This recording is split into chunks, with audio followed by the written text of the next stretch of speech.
Wild card of the GOP presidential candidates. Ron Paul. A new CNN ORC international poll shows Paul surging. This as Newt Gingrich's lead evaporates. Now, a lot of people are asking this morning, could Ron Paul actually win in Iowa? John Avalon thinks so. He's a CNN contributor and senior political columnist of Newsweek and the Daily Beast. Good morning.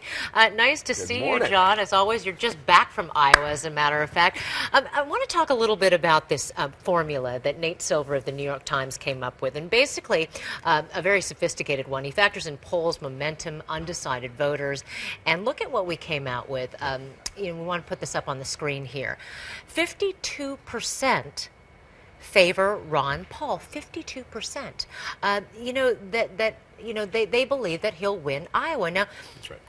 This is pretty incredible. This is not something that you see normally on CNN. So having said that, you spent some time in Iowa. What do you think? Does he have a shot at winning? He does have a shot at winning the Iowa caucus, and that was the point of a CNN.com column I did yesterday, saying, look, don't count Ron Paul out in Iowa.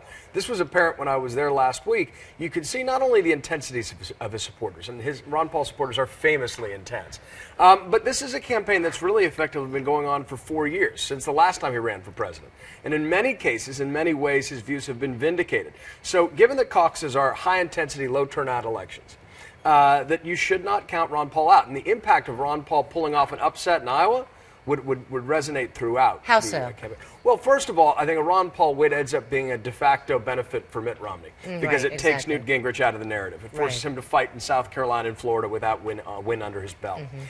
Mitt Romney right now still has that glass ceiling that's been bedeviling him this entire campaign, but the support is now diffused. The opposition to Mitt Romney seems more diffused than it was 2 weeks ago when Newt Gingrich was sucking up all that support. Right. But Ron Paul has an independent base of support. His folks are not fickle. They are not going anywhere. They are true believers. And I believe they're outside the stereotype of Ron Paul supporters, particularly in Iowa. Well, you touched on this because you talked about how ardent his supporters are, how emphatic they are. I mean, you just look at his ground game in Iowa. I mean, he has run not a year-and-a-half campaign like a lot of people, but a 5-year campaign because his supporters never left. They continued knocking on doors.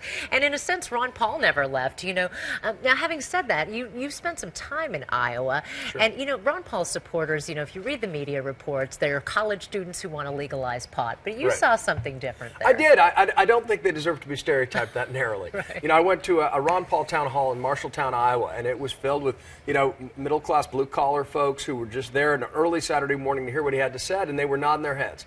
Probably around 20 of the crowd of 100 stuck around to organize Iowa. So I do think in many cases his views, while people can disagree with different parts of the Ron Paul formula, in some core ways his views have been vindicated. He deserves credit, I think, for philosophical consistency. He was making these points when it was very unpopular during the Bush years. Whether you call his foreign policy non-interventionist or near-isolationist, there's that skepticism about the wars. There's a skepticism about the Fed, given what we've learned. There's that sense of that he is a consistent constitutionalist that appeals to people in Iowa. So I think people should take Ron Paul seriously. I think he deserves credit for his intellectual influence inside the Republican Party, and this just might be his time. Our polling also shows that the one thing that voters really, really like about Ron Paul is that he's least likely to act like a typical politician. Now, having said that, let's look ahead to the general election here. I mean, isn't that a liability in the general election? Not just that. Look, I mean, people don't want a typical politician. They want someone who's authentic, and Ron Paul is defiantly himself. There's no question. But the question of Ron Paul being a general election nominee, that's where things get a little more dicey. Right. I think, the chances of an upset in Iowa are I don't know if they're as strong as Nate Silver says, but they should not be counted out. That said, general election nominee, could Ron Paul be the nominee of the party that, famously rallied behind the Bush family twice? It is a fundamentally different philosophy of government. That becomes more difficult to believe, but he has enthusiasm that other candidates can't buy. And so that deserves to be taken in context and seen with a sense of respect. One interesting thing about the CNN poll is Ron Paul's support, people who say that they would not consider voting for him among the undecided Republican primary voters, higher than those who say they're open to voting for him in the total field. So that's an important wrinkle and a detail to appreciate as we look at Ron Paul's status. All right, so then as you look at that, if you're a betting man, What do you think?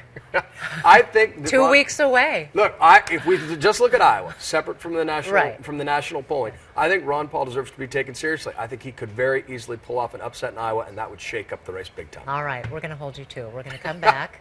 We're going to bring you here. We'll see. Keep in mind, the most important thing, not a single vote has been cast. That's so right. Everybody gets ahead of themselves. At the end of the day, the Iowa voters, the primary voters, they're the folks who make the decision. We're just looking at the weather and saying, you know what, there's a storm front coming.